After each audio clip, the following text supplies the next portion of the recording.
Jewish veterans of World War II era forced labor in Bulgaria was accepted by the German Ministry of Finance, which approved compensation payments to surviving claimants. Dr. Sage lectures on the Holocaust in Southeast Europe at the Inter-University Center in Dubrovnik, Croatia. His book in progress bears the working title, A Holocaust in Bulgaria. His other Holocaust-related book was Ibsen and Hitler in 2006. The title of his talk is an intriguing one, The Holocaust in Bulgaria, Balkan Finland, Balkan Denmark, a comparative approach. Dr. Sage. So, what am I doing here? I do Bulgaria, and this is a conference on the rescue from the Holocaust of Jews in Scandinavia. Now, despite what we know of continental drift over geologic time, Bulgaria remained in the Balkans during the 1940s, and recent reports still place it there, anchoring Southeast Europe and the Black Sea region, to borrow a phrase from the conference going on upstairs. But in decades past, spokesmen for Bulgaria somehow misplaced the anchor. Bulgaria floated in a kind of tectonic plate shift of his Holocaust historiography, bringing the country into the Scandinavian context, which I suppose is why I'm here. For example, here are a few sentences from an article by one Josef Hillel, a Bulgarian Jew, writing with the approval of the Bulgarian authorities. More than 50 years have passed since the Bulgarian Jews were rescued from physical destruction in the gas chambers of Hitler's death camps. That was something that no other nation in Europe could do, except for the small state of Denmark. The latter managed to rescue its 6,000 Jews, but the rescue of almost 50,000 Jews was managed by the democratic circles in Bulgaria and the decisive and active support of the Bulgarian people. Another quote, this one by the German writer Wolf Olschlies in his outrageously titled book, Bulgaria, Land ohne Antisemitismus, Land Without Anti-Semitism. Quote unquote. Bulgaria and Denmark were the only European countries that succeeded in preserving their Jewish communities. And this from another item published in Sofia in 1967. This one goes even one better. It recounts a list of countries where the Nazis deported Jews, and then goes on to Denmark, summarizing the rescue there. The author regrets, unfortunately, some 6,000 Jews remained in the country and fell into Gestapo hands. Some 600 Jews remained in the country and fell into Gestapo hands. So despite this great and noble effort, Denmark also entered the terrible list. Only one country, the writer claims, only one country, Bulgaria, does not figure on the list. So, by common consent, Denmark represents the 24-karat gold standard for Holocaust rescue. And when the government in Sofia sponsored a conference on this topic at Georgetown University in October 2003, a Danish diplomat was duly invited to speak, and he did so diplomatically. Well, I used to be a diplomat, but no longer. Here I speak as an empirical historian, and in that capacity I'll have to say that there are simply too many holes in the Bulgarian story of total rescue. For one thing, this tale neatly omitted the Bulgarian deportation of the Jews of Macedonia, Thrace, and the city of Pirot in Bulgarian annexed Serbia. Not exactly that fleet of little boats bound for some neutral haven. So in appropriating the Denmark gold standard, Bulgarian propaganda requested too much. And then there were conflicting versions of who had rescued the Jews. Was it Tsar Boris III? But it was the Tsar who had approved those trains to Treblinka. Was it the legislator Dmitry Peshev? Or was it the Bulgarian Orthodox Church? Or was it the Communist Party acting collectively? Or was it Bulgaria's president, Todor Zhivkov? All of the above, or none of the above? There is, unfortunately, something rotten in the Balkan Denmark.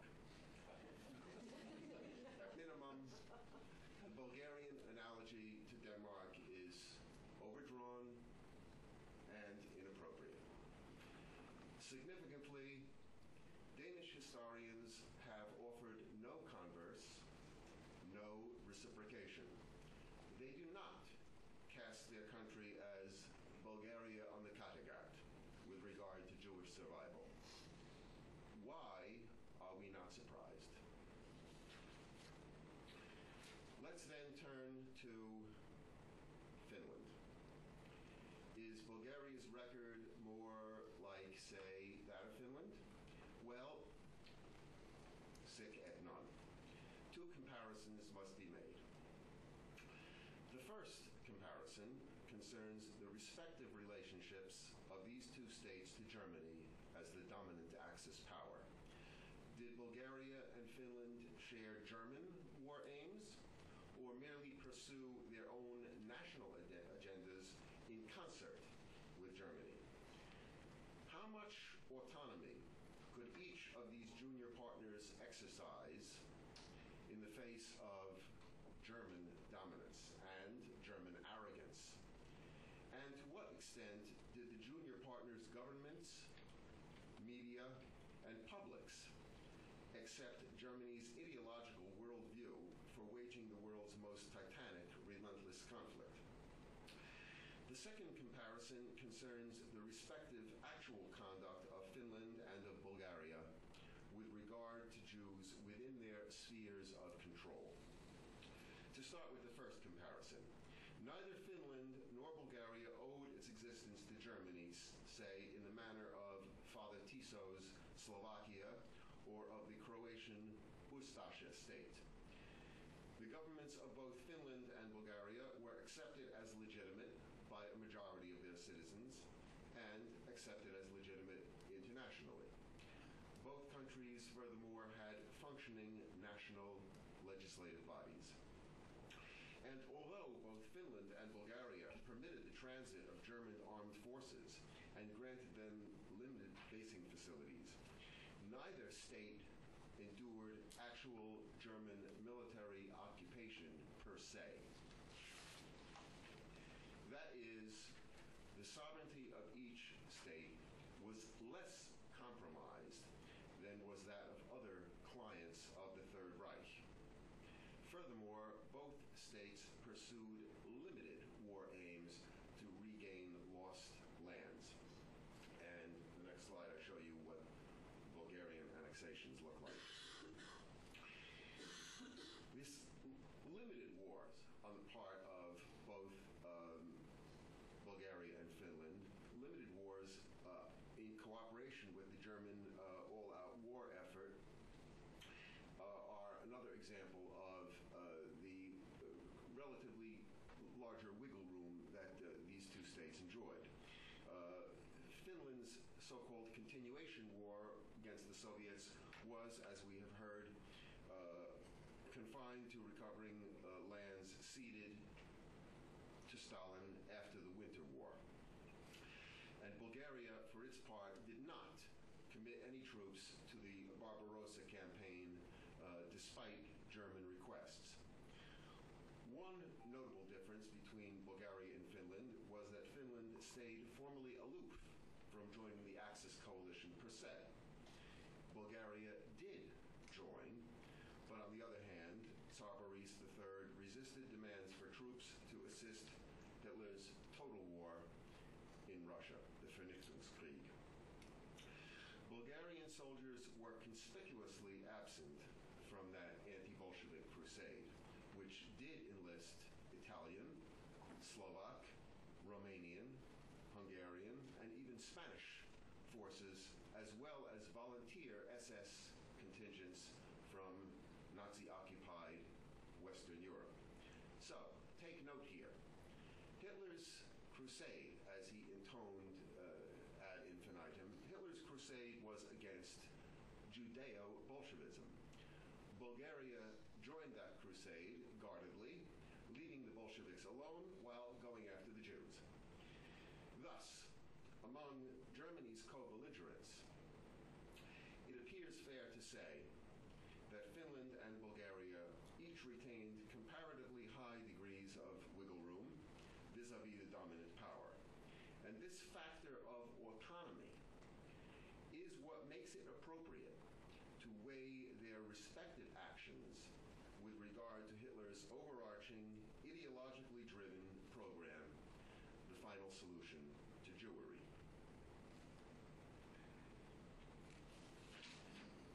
Finland and Bulgaria pursued their limited war aims, but in alignment with a tyrant hell-bent on genocidal lunacy. How then, with their demonstrable wiggle room, did Finland and Bulgaria compare? On Jewish policy, did these clients of the Third Reich resist, or accommodate, or embrace the final solution program? Based on what I've read, and of course we're going to hear more in the next panel, based on what I've read, and I'm not a specialist on Finland, it seems that Finland resisted, albeit accommodating a bit, by handing some foreign Jews over to the Germans. Whereas Bulgaria alternately embraced, accommodated, and ultimately dithered. Well, Bulgaria is, after all, in the Balkans. Bulgaria, on the other hand, enacted anti-Semitic legislation, purging Jews from their professions, and a range of other restrictive measures. Bulgaria's so-called Law for the Defense of the Nation of January 1941 defined Jews more in religious terms, less in racial terms than did the German Nuremberg laws of 1935. This Bulgarian adjustment was clearly a bow to Orthodox Church lobbying on behalf of Jewish converts. But with the adjustments, Bulgaria had accepted the Hitlerian premise of a Judenfrage. Legalized robbery in Bulgaria followed the German model. Jewish bank assets, real estate, and firms were expropriated. Eventually, too, were household possessions, down to the last rug and table lamp, all inventoried. We got the inventories in the archives of the Holocaust Museum. Bulgarian Jews were required to wear an identifying badge to mark their residences and even to mark any items they produced. Jewish men in Bulgaria were conscripted for punitive forced labor. Unlike Finland, a Bulgarian Commissariat of Jewish Affairs was set up to work with German representatives on implementing the final solution.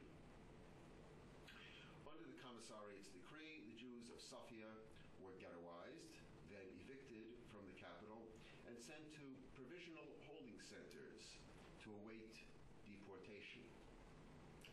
Many from provincial towns were likewise dislocated, and some 20% of the Jews under Bulgarian rule were deported into Nazi hands during the spring of 1943, as we noted, from the Bulgarian annexed territories of Thrace, Macedonia, and a portion of Serbia. But there were no subsequent transports of Bulgarian Jews to the gas chambers.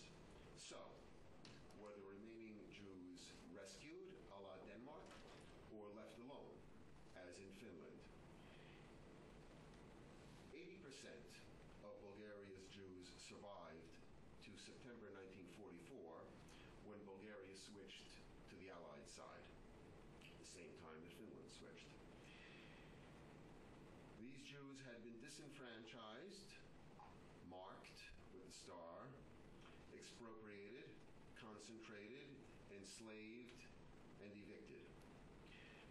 But for 4/5 of the Jews in Bulgarian controlled areas, actual deportation was delayed. So, does their survival merit the term rescue? Or was that survival more an artifact of circumstance? What then can I do to add to the existing published literature, and how does it address the issue of rescue? The primary sources for my work are at the Archive of the Holocaust Museum here in Washington, which acquired them in turn in the late 1990s and early in this decade from the Central State Archive in Sofia and the Central Military Archive at Velika Turnavo. There are some 300 and more reels of microfilmed records of the Commissariat of Jewish Affairs, which was headed by Alexander Velev. Much of it consists of household property inventories arranged street by street. But if the Jews were being rescued, why was their property liquidated? And why was it liquidated without any known protest from the Bulgarian population? Variants of the Bulgarian rescue story all conclude in May 1943, as if no measures were taken against the Jews after that month. But in fact, the Commissariat continued its activity at a frenetic pace, as the archives which we have at the museum show. Lists of persons also loom important among the Commissariat's records. There are lists of Jews from Sofia, evicted from their dwellings and sent to stay in provincial towns under the roughest of conditions. Cover sheets from these Commissariat lists indicate quite matter-of-factly that the Jews were being, quote-unquote, resettled, not within Bulgaria, but abroad. There were no provisions for livelihood in the towns to which the displaced Jews were sent. Jewish families had to double up and triple up in overcrowded apartments, an arrangement which, at the time, all presumed to be temporary. Eviction from Sofia and the other towns was never intended as an alternative to deportation.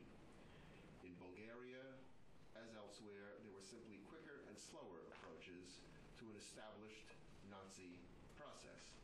The practical moves of the Bulgarian government in 1943 were thus aimed at deporting the Jews, albeit at a slower pace than the Germans would have preferred.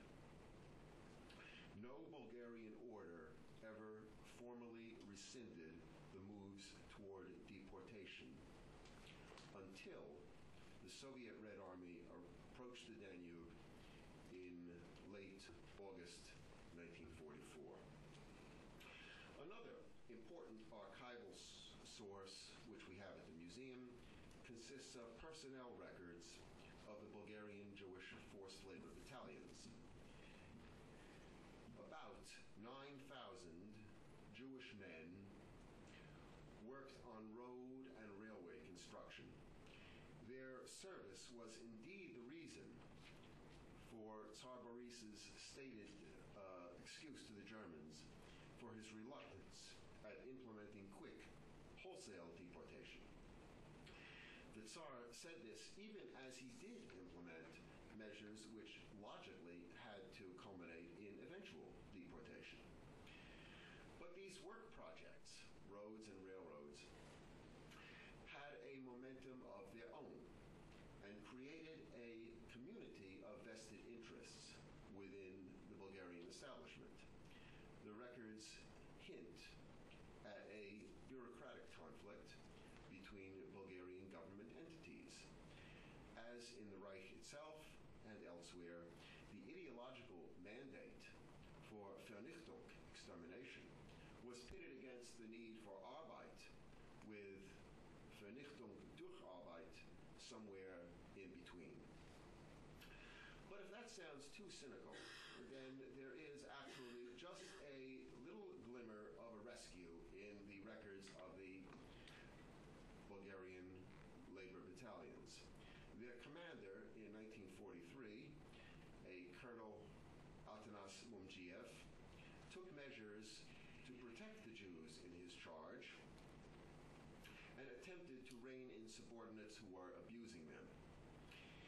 In 1944, after Bulgaria had come under the new pro-Soviet regime, Jewish veterans of the labor battalions petitioned to have all charges against Mumjiev dropped in the forthcoming trial of anti-Semitic perpetrators. And the slide up there is one of several petitions with the signatures of the men now freed from slave labor. The trial of anti-Semitic perpetrators in Sofia. That trial record is another important and largely neglected source. After months of preparation, People's Court Session number 7 convened in Sofia during March 1945. The pre-trial depositions of defendants and witnesses offer an exhaustive primary source account of the Holocaust in Bulgaria. This month-long proceeding against 64 Bulgarian defendants constituted, as a matter of fact, the first Holocaust trial in history, anywhere. One would expect that with such an historical precedent, People's Court Session number 7 would have figured as the centerpiece in subsequent Bulgarian historical accounts. Curiously, however, quite the contrary occurred. The trial record was deep-sixed. It was either ignored altogether or briefly glossed over only in passing. It does not figure at all in rescue accounts likening Bulgaria to Denmark. Why? Well, we could go through a litany of reasons, but we have limited time here. We'll simply state that one reason for deep-sixing the record of this trial was that despite the depositions and testimony taking up 12 reels of microfilm, there is no rescue of the Jews in People's Court Session number 7. It was indeed a Holocaust trial, whereas the Bulgarian official line shortly changed to denial that the Holocaust had even happened in Bulgaria. Bulgaria was to be portrayed instead like Denmark. It's a case of identity theft at national level. For external consumption, the halo worn by King Christian X of Denmark was available in its mythologized form to be deftly transferred to the late Tsar Boris III, who had passed away at the end of August 1943. Within the Communist People's Republic of Bulgaria, the rescue could then be appropriated, without the Tsar, appropriated by the Communist Party, and later by its megalomaniacal chairman, Todor Zhivkov, as he constructed a personal myth in a bid to win the Nobel Prize in the early 1970s. All told, this case of national identity theft may amount to the most enduring, most broadly successful instance of Holocaust denial in history. To claim that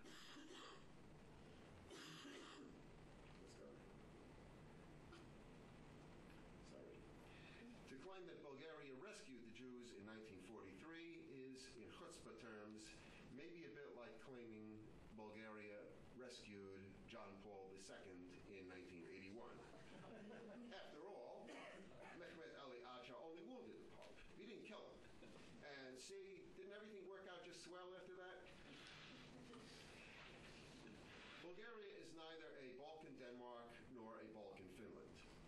The evidence for a Danish-style Holocaust rescue in Bulgaria evaporates on examination of the documentary evidence. Meanwhile, apologists for the country refrain from comparisons to Finland because the shades of gray contrasted just a bit too much. Tsar Boris's Faustian bargain looked bad next to that of Mannerheim. Boris had bartered them for elusive territorial gains and was ready to continue doing so until the war turned badly for Hitler. So, if not like Denmark, which is a preposterous comparison, what was Bulgaria, quote-unquote, like? 4/5 of Bulgarian Jewry did survive, largely due to government dithering for fear of post-war repercussions or complicity in the final solution. Was such dithering unique, or was it, too, of a kind with other satellites in Hitler's orbit? It was dithering of a sort in line with the record at times of Hungary, Slovakia, Romania, and Croatia. So we will return Bulgaria to where it belongs. And if I had my slides, you would see Bulgaria going back to where it belongs in the Balkans. Does that mean that I have walked into the wrong conference? Well, to salvage some Scandinavian credential, at least for myself, if not for Bulgaria, I'll put in a plug for my previous book about the prime mover of the Holocaust and what he took from a much revered Scandinavian author. Ibsen and Hitler, published 2 years ago, now distributed by Basic Books, shows that Hitler had a long-term fetish with 3 plays by Henrik Ibsen. The paraphrased lines burble out of his mouth in transcripts of his spoken record, primarily in Tischgespräche, sometimes in Mein Kampf, sometimes in records of the speeches. And there are actions which parallel the plot ingredients of the plays, point by point by point, in the same sequential order. So there is a Scandinavian connection, but not from Bulgaria. Thank you very much, Dr. Sage. You just heard a remarkable example of comparative history in which a light was shown both on Bulgaria and on the Scandinavian countries to the better understanding of each category. And I'm really intrigued. I actually, before you came, thought that you were walking in on the wrong conference, and now I understand that you helped clarify what this is all about, and also helped shine an important light on the issue of Bulgaria, which I'm sure a lot of people, especially in Bulgaria, would not be happy about. But perhaps we can get back to that. Our discussant is Meredith Hindley, who's an adjunct professor at American University. She's also senior writer-editor at the National Endowment for the Humanities. Her publications include Constructing Allied Humanitarian Policy, Negotiating the Boundary of Unconditional Surrender, the War Refugee Board in Sweden, and Nazi Proposals to Ransom Jews, and other papers that relate to the subject. She's currently turning her dissertation, Blockade Before Bread, the Allies and Relief for Nazi-Occupied Europe, into a book. Thank you. Is this on? Can you hear me? I think the papers we've heard today are a fine example of the type of scholarship that can be done on Scandinavia and on Scandinavia and the Holocaust. It's a field that has been underrepresented in both World War II studies and in Holocaust studies. I blame that to some extent on what I call sort of taken over World War II scholarship lately. So since we are running out of time, I think I'm going to just dispense with history, and we'll go right for the we'll go right for the sort of the guts of my comments. I think it might suffice to do a quick recap of sort of what we've heard for the past 2 hours. Let's sort of very quickly, we can sort of discuss sort of the experiences in World War II and responding to the Holocaust of the Scandinavian countries. Norway fights Germany, loses, suffers a brutal occupation, which results in the destruction of the Jewish population. Denmark refuses to fight, experiences a generous or a model occupation, which results in the majority of its Jewish population surviving the war. Finland fights and loses to the Soviets, reaches an accommodation with Germany. Its Jewish population survives as well. Sweden sits out the war as a mostly neutral country, and I'll put mostly in quotation marks, which allows it to play a role in aiding the Jews of Denmark, as well as engaging in other humanitarian enterprises. I want to talk just very briefly about something related to Sweden, since it played its discussion as sort of its humanitarian role was so prominent in the papers today. In addition to aiding the Jews, Sweden was also engaged in a number of other humanitarian activities, which started before its involvement in the Holocaust. In 1941-42, it served as the primary negotiator on behalf of the Allies, Britain and the United States, with Germany to implement a relief program in Greece, which would result in the creation of the Swedish Wish Commission, which took over the food supply of Greece and fed Greece for the remainder of the war until it was liberated by the Allies. Through that negotiation, the Swedish Foreign Ministry learned how to negotiate with Germany over humanitarian issues. It learned what it needed to do. It learned the negotiating techniques.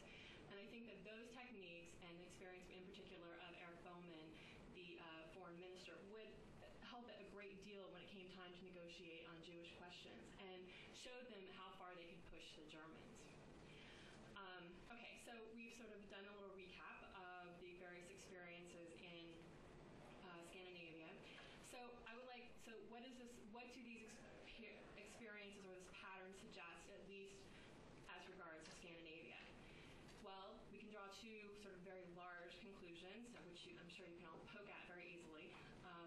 Actively resisting Germany results in a brutal occupation and the deportation of the Jewish population. Here I'm talking specifically about Norway. Finding an accommodation with Germany leads to the preservation of Jews. So given the varied experiences of Scandinavia, I'd like to offer up some questions for the panelists and the audience to discuss, to sort of get the discussion going. My first question is it possible to define a Scandinavian response to the Holocaust? Does such a thing exist? I think the tendency is to call yes, the region of Scandinavia, but are the experiences of each country so specific that to sort of say that this is how Scandinavia responded to the Holocaust is oversimplifying matters? Influence the ability to aid them. If the Jewish populations in Scandinavia were larger, would action have been more circumscribed? Let's see. All right, can't read my writing. Both Professor Sage and Professor Meinander mentioned the role of parliamentary government, whether it be in Finland or in Bulgaria or in Sweden. So my question is, what is the role of public opinion in determining the response of the governments to the Jewish question? Because democracy is because when you have a democratic government, public opinion influences or can influence how it acts. Also, how does one reconcile the strategic and humanitarian considerations of this question? Can humanitarian considerations ever trump the strategic question? Is it possible?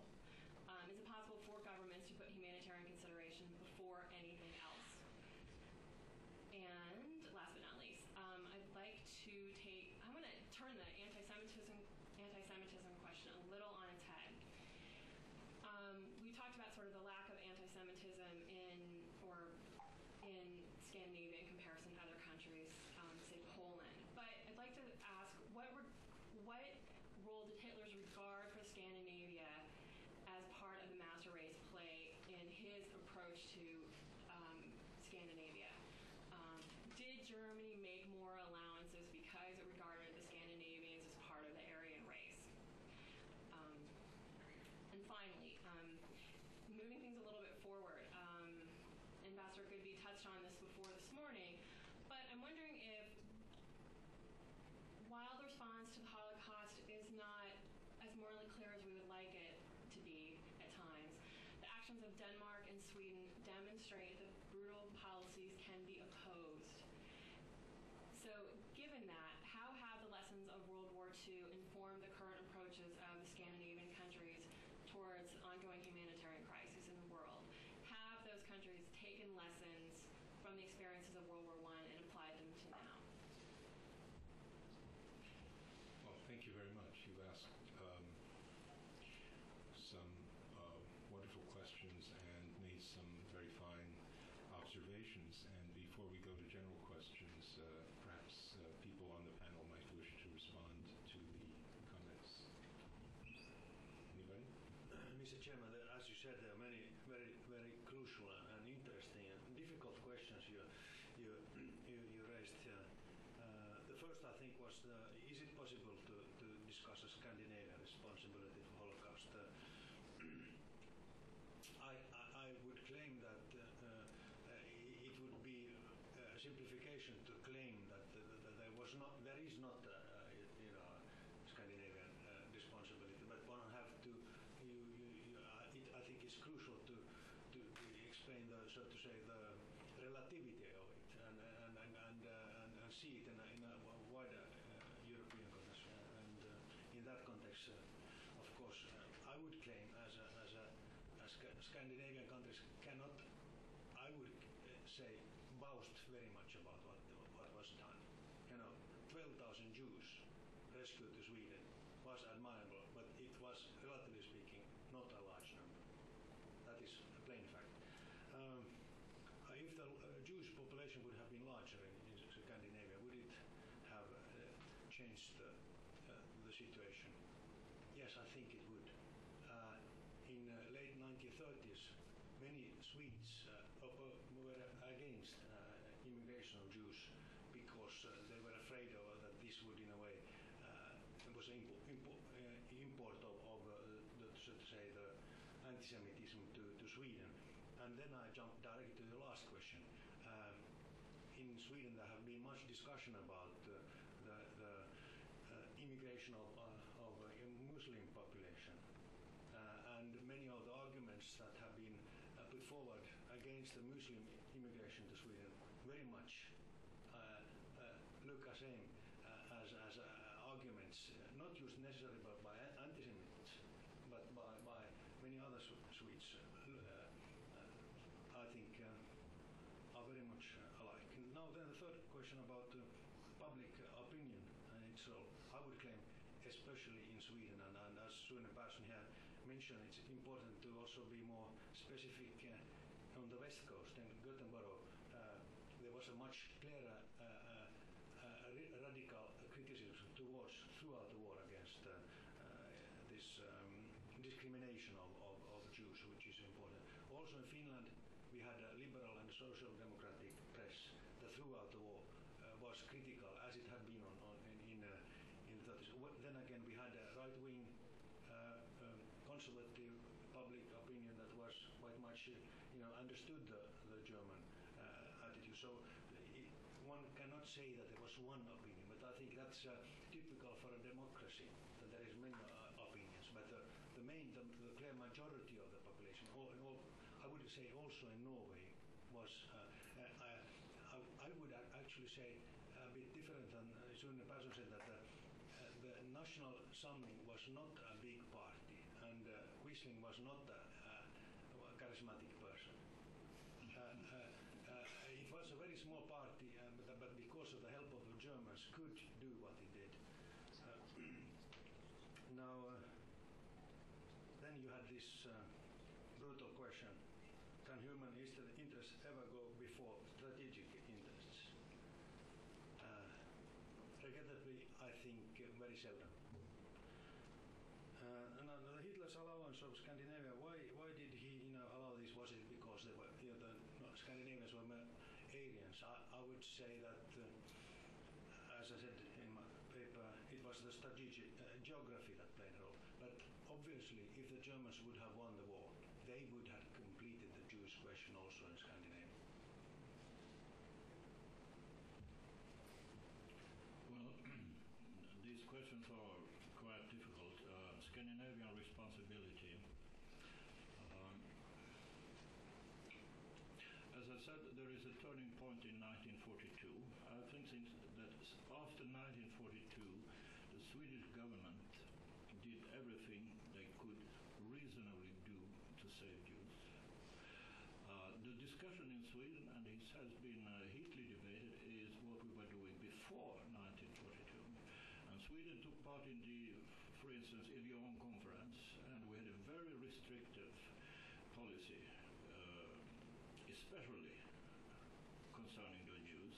And Switzerland and Sweden were the two countries that demanded from Germany to stamp their passes with a J, so that we could easily recognize the Jews when they tried to enter Sweden. So I think before 1942, definitely we could have taken in many more Jews. And of course, those we were not taking in were facing almost certain death. And there are very many individual cases. I mean, this is becoming interesting when you are coming to individual human beings and see what happened to them. And many of them were simply killed because of this. If the Jewish population had been larger, well, I agree with Henrik. It would have been a very much more difficult questions in our countries. In Sweden, there was let's say, an understream of old-fashioned anti-Semitism. The organized Nazis were very few in Sweden. They took part in national elections, and they never received more than 0.1% of the votes. So it was an extremely small minority. But then there was another understream of, let's say, some understanding for some of the ideas against the Jews. And I am quite sure that if we had had not 20,000 Jews but 2 million Jews, it would have been very different. I'm afraid. Public opinion, it's difficult to have an idea about that, but I think there is at least one Gallup opinion poll being made in Sweden that was secret during the period. We had a very strong censorship during the first years, and it showed that the majority of Swedes were pro-Western allies. It was a rather small minority who supported the Germans. And when this change came in 1942, 1943, against a tilt in the neutrality policy against the Western allies, not the Soviet Union, but in the favor of the Western allies. And it's very, very interesting that there has been very many discussions in Sweden about the pro-German orientation in the neutrality policy before 42, but there has been no discussion whatsoever against the very many violations of international law that we were making in 1944 and 1945 to the favor of the Western allies. We were very close to enter World War II in April and May 1945. And there has been no discussion about whatsoever, because a large majority of the Swedes supported this pro-Western policy, especially in my city, in Göteborg, because there was a difference. The let's say, vocal official opinion against this pro-German orientation between 1940 and 42 was focused in my city. And they were much more supportive of the Norwegian and the Norwegian resistance. I hope you know that Oslo is much closer to Göteborg than Stockholm is, not only geographically but also some kinds of mentally. And we have always been facing England and the United States. It has been a trade and commercial city. So the main opposition against Stockholm's pro-German policy was coming from Western Sweden, and we were very happy when we saw the change in 42-43. Did we learn anything? I think we did. There has been quite a lot of changes. For instance, in our freedom of printing, the laws were changed after 1945 to prevent this kind of censorship that we had in the beginning of the war.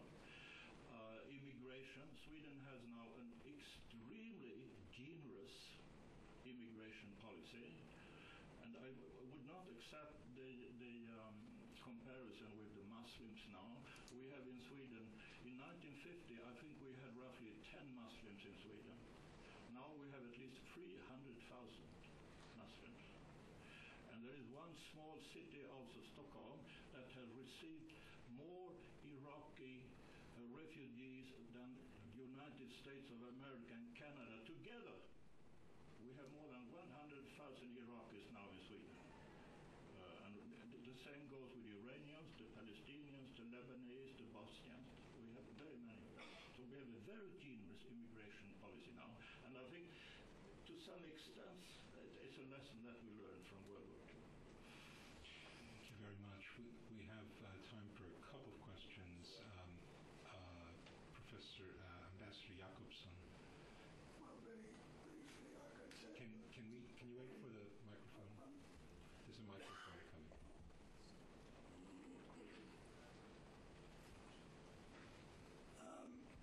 Finland was afraid of Russia. Denmark was afraid of Germany. Sweden was afraid of both Russia and Germany. And Norway was not afraid of anybody. And that is how it was. And that's why we did not have a combined arrangement between our four countries. Nothing else could be done. Thank you. Sir, you had a question. Yeah, Could you identify yourself? Yeah, I think I should identify myself. I'm a Norwegian ambassador. I'm a Norwegian ambassador to the United States. My name is Vegard Stroman. And I'd only like to say, if you allow me just one comment, that we really regard what happened in October 1942 as the darkest chapter of our national history. And if I had time, I'd like to go into that. The fight during the war, my own family took part in it, but of course we had our local traitors, the Quislings. But nevertheless, since independence, what happened, the deportation of half the Jews and only 28 or so came back. And I know some of them personally, still is the darkest chapter, and since something that we, in a way, struggle with from the war, the way it happened. Now, many were saved, and there have been excellent presentations, but there was a difference. I will not go into what happened, the role of the Norwegian police, etc. But I'd like to have said that it's still absolutely the darkest chapter.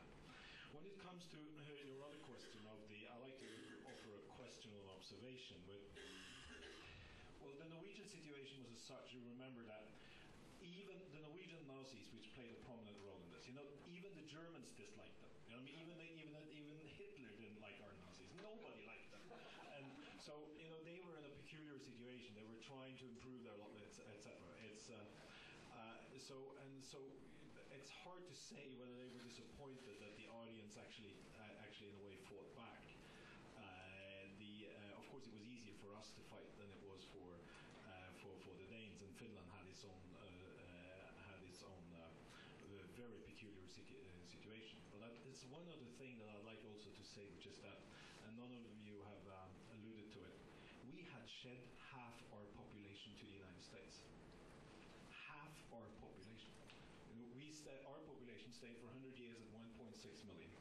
800,000 left for the Midwest, basically, or for America. So in a way, the pro-Western feeling in Norway was very influenced by that. I mean, we were the largest after Ireland is unbeatable, but per capita percentage-wise, after Ireland, we are way ahead of Italy and others that filled up, which also, by 1940 had created a different situation. But thanks a lot for being allowed to attend this. Thank you very, very much. We really questioner should understand that all that stands between him and lunch is his question. So you have not had a chance. Let's make yours the last question because you haven't had a chance. Michael Kurtzig, I'm an educator of the Shoah.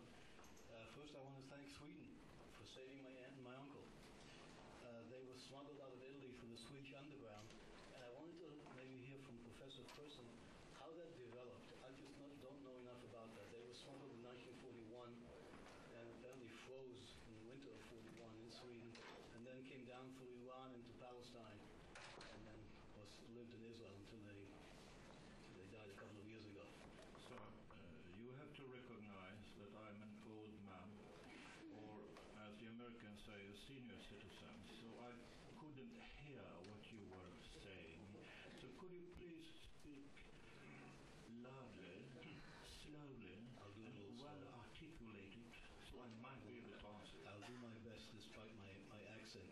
I said first I wanted to thank Sweden for saving my aunt and uncle, who were smuggled out of Italy into Sweden in the winter of 41.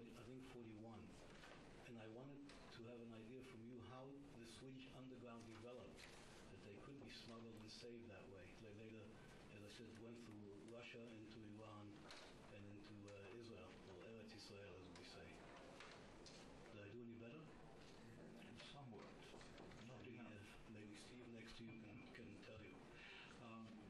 Did I catch your question that it was about the underground resistance in Norway and or in Sweden, or both?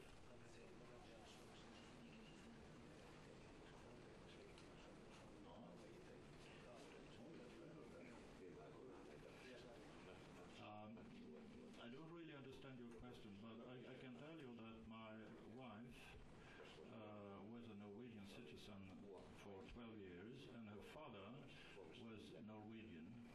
He was on the so-called Kvarstadsbåtarna, because in the beginning of the war, what the Norwegians did provide to the Allied effort was primarily their immense merchant fleet that was put, all of them, to the Allied forces. But some of these ships, I think it is 13, were at that time in Swedish ports. So the Quisling government asked them to be extradited to Oslo, while the government in exile in London asked them to be extradited to London and to the legal government. So what did the Swedes do? Well, the Swedish politicians, which I think was very smart, they just put the question over to the legal procedure. And the legal procedure that they were requested by the Swedish state. But it so happened that my father-in-law, he was working on these boats. And one not very dark night, they left the harbor in Göteborg. And outside the territorial water, the German fleet was waiting, because they knew about it. So only 2 boats arrived in England. 2 were successful in returning back to Göteborg, and the rest were sunk, torpedoed, and the crews were taken to Germany, first to Norway and then to Germany. In Germany, they were put in concentration camps, and half of them died in the concentration camps. So my father-in-law, in a way, took part in this underground resistance work in Norway. And it started already in 1940. There were small groups, even in summer of 1940, and I happened to have met some of them. They started communications with the British secret services, and this underground in Norway grew all the time. And in 43, 44, and 45, it was very well organized, and they have very good communications with the British, and of course with the Swedes. And what the Swedes were doing was, of course, very secretly, since there were pro-German elements within our police and within our administration. But I would say that most of the Swedish responsible people, they did cooperate with the Norwegians. And there is a lot of interesting stories about how this was done when they smuggled over the border, and when on the Swedish sides there were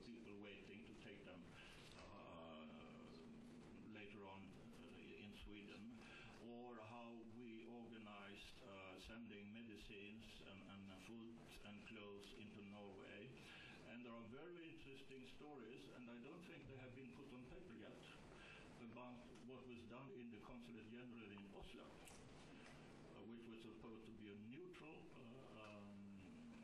diplomatic post, but where there were people who very courageously supported the Norwegian underground. One of them was Harald Edelstam. I happen to know this because when I was writing my book, I was sitting in Oslo, and there I met the son of Harald Edelstam, who was writing a book about his very secret activities in Norway. He became world famous in 1973 when he was the Swedish ambassador in Chile during the coup against Allende, when he used the Swedish embassy to take in thousands of Chilean refugees and save them to Sweden. But as a very young man in Oslo, he used the Swedish legation to help the Norwegian underground. It was a question of printing presses, papers, forging Swedish passports and all these things. So quite a lot of very secret things were happening between Norway and Sweden. And some of these happenings are not known today because people died. It was done orally. Nothing was put on paper. During these years, nothing was put on paper, which makes it difficult, for instance, for me, when writing about the white buses. The strategic decisions were never put on paper. So we don't know exactly why the Swedes sent those buses to Germany. Thank you very much. We now, first of all, please join me in thanking the entire panel, including the commentator. And I know I, for one, learned a great deal from it, and I'm sure all of us did. We now have time for lunch, which is prepared outside. Mircea, could you explain what we do? Just quick, logistically speaking, there's lunch outside. Please feel free to help yourself. You can bring it back in here and eat. At 2 o'clock, we're going to move as a group up to the 6th floor to the outer room that we're going to be holding the rest of the conference in. There's an event happening in this room right after us, so while you're more than welcome to bring the food in here, please at the end of it, just pick it up with you and take it out. Just make our lives easier in terms of logistically. But at 2 o'clock,